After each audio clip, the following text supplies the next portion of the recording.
النهارده هتكلم عن اسوأ واقذر واحقر 10 حركات قاضيه او فينيشات في تاريخ المصارعه، وانا كنت عامل جزء اول من الفيديو ده، لو حابب تشوفه طبعا روح شوفه. بس صدقني انا جايب لك فينيشات عمرك ما هتصدق انها موجوده في الحياه اصلا، حرفيا انا هدلعك في الفيديو ده. وان شاء الله دي هتكون سلسله اسمها مزبله المصارعه، هنتكلم فيها عن اسوأ حاجات حصلت في تاريخ المصارعه. وبس يا باشا، قبل ما ابدا عايز اشكر كل الناس الجميله جدا دي على تعليقاتهم الجميله جدا دي، شكرا بجد ليكم والله العظيم بحبكم كلكم. وبس يا باشا يلا بينا على الجزء الثاني من اسوأ فينيشات المصارعين.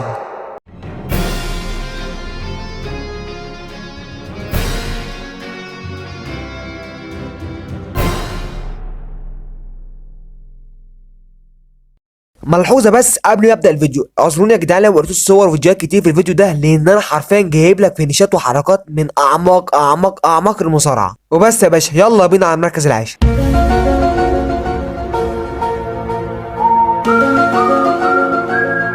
في المركز العاشر دانيال براين وحركة ارب لانس بين. دي حركة بذمتكم، يعني انا عايز افهم بس ايه ده؟ دي حركة مقنعة بذمتك؟ حرفيا الحركة مملة جدا جدا جدا، سيبك انها مملة، حرفيا الحركة ضعيفة جدا. واحد هيجي يقول لي انا عمره ما شفته بيعمل الحركة دي. لا يا باشا بيعملها، انا مش هغشك يعني، كان بيعملها زمان. والمفاجأة يا باشا انه كان بينهي بيها خصومه. طب ازاي؟ اقنعني يا عم براين، اقنعني يا باشا، ده ازاي يعني؟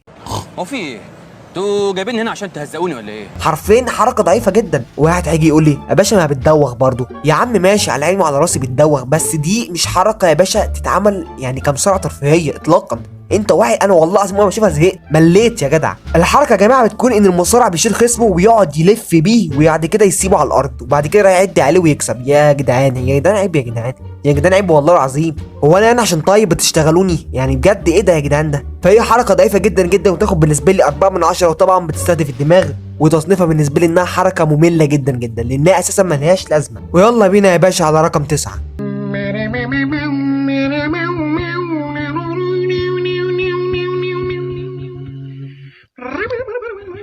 مارك هنري وحركه سترونج سلام. واحد هيجي يقول لي هو ده يا باشا الحركات اللي جايبها من اعماق المصارعه؟ اقول لك اتقل اتقل بس، ده انا هشيل لك التقيل اللي قدام، اهدى بس. مما لا شك فيه يا جدعان ان مارك هنري مصارع جامد، انا بعترف بده، ومصارع قوي جدا جدا، ماشي يا عم، بس الحركه نفسها مش قويه، يعني ما تقنعنيش ان دي ممكن تاني مصارع. واحد برضه هيجي يقول لي ازاي يا باشا دي حركه قويه جدا انت مش شايف؟ هقول لك يا باشا اهدى بس، اهدى بس يا باشا، اي حركه في الماتش بتبقى اقوى من دي. يعني مثلا ناخد مثال السوبلكس. السوبلكس ده حرفيا حركه خطيره وصعبه جدا، انت بتشوفها سهله قدامك والمصارع بيفكها، بس هي حركه صعبه فعلا. واكيد هو اقوى من سترونج سلام، يعني خلينا متفقين من ده، اي رزعه يا باشا حصلت في الماتش اكيد اقوى من سترونج سلام. المهم يعني الحركه بتكون ان المصارع بيشيل خصمه وبيرزعه على ظهره على الارض، بس الرزعه مش قويه قوي، يعني حتى المسافه اللي وقع منها مش كبيره، يعني ما تقنعنيش برضه يعني. وبس يا باشا هي بالنسبه لي حركه ضعيفه جدا، فاديها نفس التقييم بتاع التقييم اللي فات، بس على الاقل دي بتاثر على حاجه يعني، فاديها 4 من 10، وبتستهدف طبعا الظهر، وتصنيفي ليها انها حركه عاديه جدا ما فيهاش اي خطر. ويلا بينا يا باشا على رقم 8.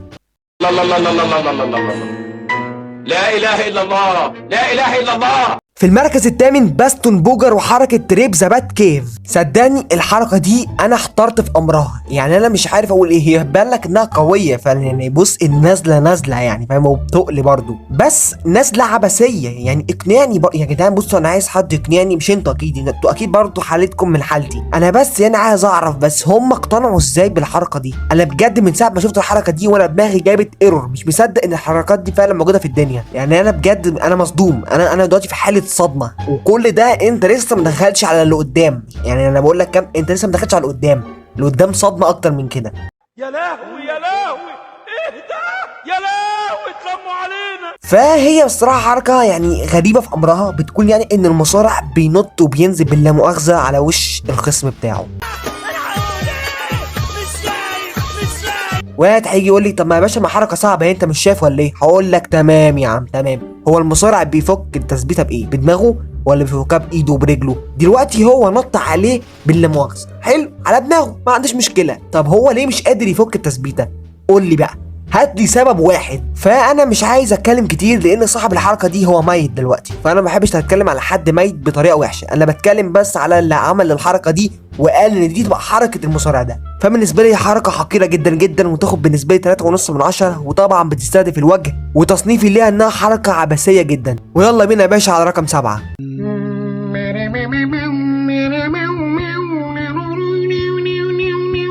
في المركز السابع كاليه وحركه بارين شوب. تعالى يا كاليه، تعالى يا كاليه، اما اقول لك بس ايه يا باشا اللي انت بتعمله ده؟ ايه ده يا باشا؟ بذمتكم سيبكم مني خالص. انت لما شفت الحركه دي اقتنعت بيها انها حركه قويه بذمتك؟ يعني يبقوا الاتنين مدغدغين بعض في الماتش وطالع عينيهم وانا طالع عيني معاهم وعمال اشوف مين اللي هيكسب، في الاخر يجي طبطب على دماغه كده. معلش يا باشا كسب. طب ازاي يا ولاد لا يا باولو انا ما بحبش كاليه خالص، ما بحبوش اساسا تماما يا باشا. ده فاز بالحركه دي على الاندرتيكر يا باشا. احرج ابو اللي جابك في الارض. سيبك من كل ده، الحركه نفسها ممكن تجيب اصابات مع انها مش قويه، بس ممكن تجيب اصابات لو اتضربها غلط او تقل ايده زياده. يا عم فكك من كل ده يا عم، شكلها وحش يعني. ايه يا جدعان؟ فين يا عم المتعه؟ بجد انا مش عارف اقول ايه. الحركه فعلا ضعيفه جدا جدا جدا. واحد هيجي يقول لي طب ما باشا ما ايده كبيره يا عم وبتضرب، هقول لك اه هي ايده كبيره، بس مضمون الحركه ايه؟ فبالنسبه لي حركه ضعيفه جدا جدا وتاخد 3 من 10. وطبعا بتستهدف الراس، مش محتاجه حاجه يعني اللعمه اشوفها. وتصنيفي ليها انها حركه شتيمه، علشان بجد انا ممكن اشتم على الحركه دي كتير. ويلا بينا يا باشا على رقم 6.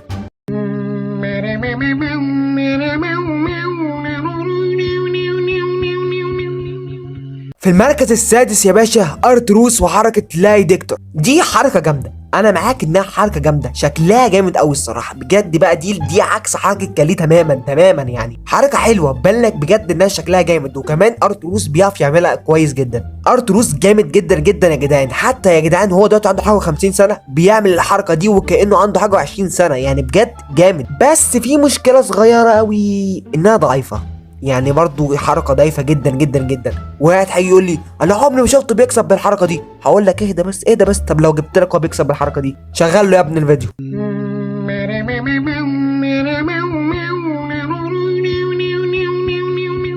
وطبعا بعد ما انت شفت الفيديو جاي غلطان وجاي تعترف لي بغلطك، اقول لك فعلا ان الحركه شكلها جامد بس هي ضعيفه، مش محتاجه حاجه يعني. فالحركه يعني بتكون ان المصارع بيرمي جسمه على الحبل وبعد كده ينط نطه يعني غريبه جدا، مش عارف عملها ازاي اساسا. وطبعا بيخبط في الخصم. يخبط فين دي انا مش متاكد منها الصراحه، من كتر ما هي حركه سريعه جدا وبيعملها حلو انا مش قادر القط هو ضربها فين. فبالنسبه لي برضو تاخد 3 من 10 لان المره دي بجد هي جامده جدا في التنفيذ. والمنطقه المستهدفه طبعا انا لسه مش عارفها، فاي حته هي بتيجي في اي حته حرفيا، هو بينط عليك وزي ما تيجي بقى.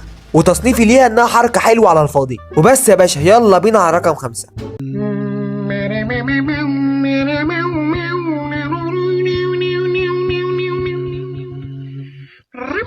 في المركز الخامس لوك هاربر وحركه ديسكس كلوز لاين. عمرك شفت حد بيخسر من الكلوز لاين؟ هيجي نفس الشخص ويقول لي يا باشا طب ازاي يا باشا انا عمري ما شفته بيكسب بيها. طب لو جبت لك الفيديو، جايب له يا ابني الفيديو.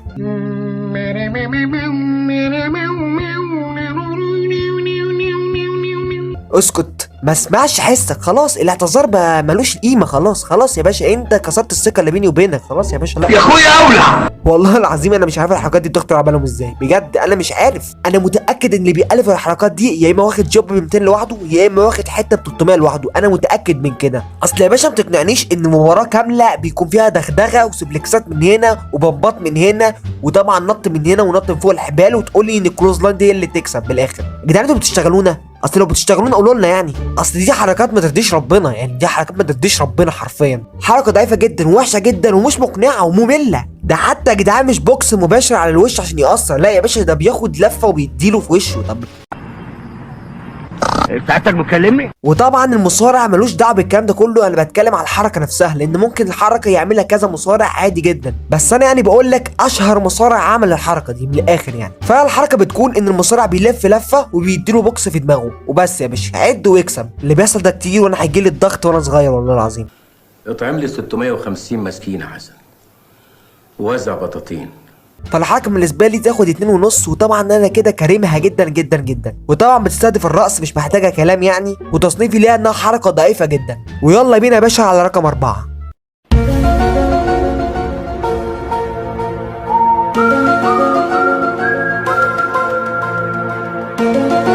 في المركز الرابع برودس كلاي وحركه استنى اقراها لكم عشان اسمها صعب قوي. بيتيتنج رام هيبدت. واحد امك يعني، واحد امك ده اسم يعني. حركه انا لو هتكلم عليها انا هشتم شتايم للصبح والله العظيم. الفيديو ده تقريبا هتلاقيه كله شتايم وكله تيت. لان ده مرضيش ربنا حضرتك. اساسا برودس كلاي ده اساسا ليه قايمه لوحده، ده المفروض يا جدعان بيتحط على الرف ونطبطب عليه ونسيبه حرفيا. مصارع لا حتى كاريزما ولا جسم ولا حركات ولا اداء ولا مايك، يعني انت جاي تعمل ايه؟ يعني انا فهمني انت جاي تعمل ايه هنا؟ بجد حركه متخلفه لاقصى ما تتخيل. والمفروض طبعا الخبطه دي بتعمل تاثير جامد جدا على الخصم، فبتخلي المصارع بيثبت عليه 1 2 3. وهو ده اللي تستاهل ويا كلب ابن الكلب. طب وهقول للناس فين؟ طب وانت ضميرك فين وانت بتعمل الحركه دي؟ في ناس هتقولي لي انت بتبالغ يا عم، مش كل ده يعني مش مستاهله. هقول لك يا باشا، اصل انا واحد بتفرج على المصارعه من زمان وشفت حاجات كتير، فلما اشوف حاجه زي دي وتلاقيني عامل كده فانا بجد انا مش مصدق ان دي موجوده فعلا. يعني دي مثلا ممكن تكون اقل اساسا حركه في الماتش، لكن تقول لي كمان ده فينش وبيكسب بيه؟ طب ليه يا باشا؟ ايه ده؟ يلا يا ابن الكلب، ما ينفعش، يلا يا ابن الكلب، ده كلام يا مرة. ايه يا هاني؟ مختوم على قفايا انا مثلا عشان اصدق؟ يا جدعان دي اسمها اطول منها يا جدعان، يعني مفيش بعد كده. فمن الاخر هي حركه حقيره جدا جدا، وتاخد بالنسبه لي 1.5 من 10، وطبعا بتستهدف الصدر ما هي باينه هي يعني، وطبعا تصنيفي ليها انها حركه زباله. وبس يا باشا، يلا بينا على الكوارث الجايه.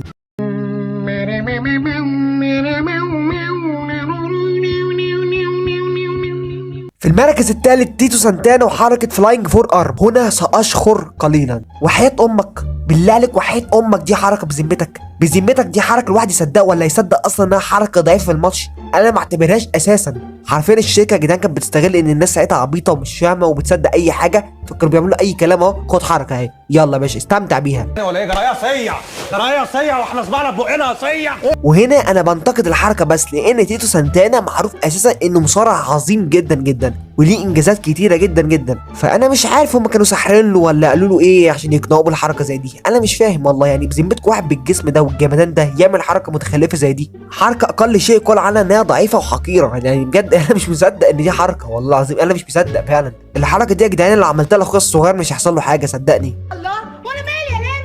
فيعني الحركه باختصار يعني ان المصارع طبعا بيجري وبينط على المصارع بتاعه وبيديله بلحه في دماغه، حرفيا اقل شيء يقول عنها بلحه، وطبعا بيعد وبيكسب وبين بعضينا. يعني حركه فعلا من اسوأ الحركات اللي ممكن تشوفها عينك اساسا، بس مش اسوأ من الاتنين الجايين. فبالنسبه لي يعني تاخد 1 من 10، وصدقني انا كارمها جدا جدا عشان المركز اللي بعدها ياخد حاجه، صدقني اقسم بالله. وطبعا يا باشا بتستهدف الراس، يعني مش محتاجه كلام، يعني ده هي بلحه ما فيهاش حاجه يعني. وطبعا تصنيفي ليها انها من كوكب زحل لان ده برضو ما يرضيش ربنا.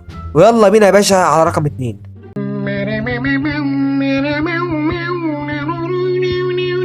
خد صنبوصه.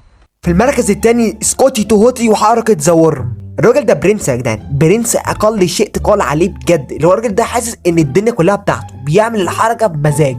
الحركه دي يا باشا اللي انت شايفها قدامك نهت مصارعين كتير زمان. انت متخيل يا باشا؟ انت متخيل اللي انا بقوله لك واللي انت شايفه اصلا؟ الحركه ما بتتوصفش بس انا هوصفها برضه، هي كده غتاته. الحركه ببساطه يا جدعان بتكون ان المصارع بيفرد خصمه على الارض كانه سجاده، وطبعا بيقعد يلعب ويجري هنا ويجري هنا ويجري هنا، حاسس ان هو في بيت اهله، ويقعد بقى يترقص لك شويه ويقعد يتميع شويه، وفي الاخر ينزل بحركه اساسا لو عملتها لاخوك الصغير مش هيخسر. بينزل يا باشا على المصارع وبيعد عليه وبيكسب. يا فرحتي بيك والله، يا فرحتي بيك بجد. طب هي يا باشا اساسا مقنعه ازاي؟ مقنعه في ايه اساسا؟ الضربه نفسها مقنعه في ايه؟ ده ضربه بسيطه جدا. سيبك يا عم من دي، ممكن تكون بتوجع يا عم، واحنا يا عم اللي مش عارفين. بذمتك انت ايها المشاهد الحركه دي ما تصدش بذمتك؟ يعني واحد قدامك عمال يترقص لك، عمال يجي لك يمين وشمال بقاله اكتر من 5 دقايق، بذمتك مش قادر تقوم تضربه؟ بذمتك يا جدعان ما تشتغلوناش يا جماعه، قلت لكم كذا مره لو بتشتغلونا قولوا لنا. وهو ده اللي تستاهل ويا كلب ابن الكلب. اصل برضه يعني مش كده يعني، فاهمين؟ احترموا عقولنا شويه، دي مش حركه اساسا. وانا اقول المعلم اوتس طالع لمين؟ اكيد طالع يا باشا لسكوتي توهوتي. ده حتى اسمه يعني مش اسم مصارع، يعني تحسوا ان هو اسم واحد شغال في حضانه، شغال في كافيتيريا، يعني مش اسم واحد يعني مصارع بيلعب مصارعه. فهي حركه متخلفه جدا لاقصى ما تتخيل، وبالنسبه لي يعني اديها 0 من 10 وكارمها جدا. ممكن انت تديها بالسالب لو عايز، يعني دي حريه شخصيه بالنسبه لك. وطبعا يا باشا الحركه المفروض بتستهدف الصدر، المفروض يعني. وطبعا يا باشا تصنيفي ليها انها حركه متخلفه، وكده انا محترم قوي في تصنيفي ليها بجد. ويلا بينا يا باشا على الكارثه الكبيره، يلا بينا يا باشا على اقذر حركه ممكن تشوفها في حياتك. يلا بينا يا باشا على رقم 1. ايه ده في ايه؟ متاكد من الكلام ده؟ طب دخله بسرعه. تعليماتك يا باشا.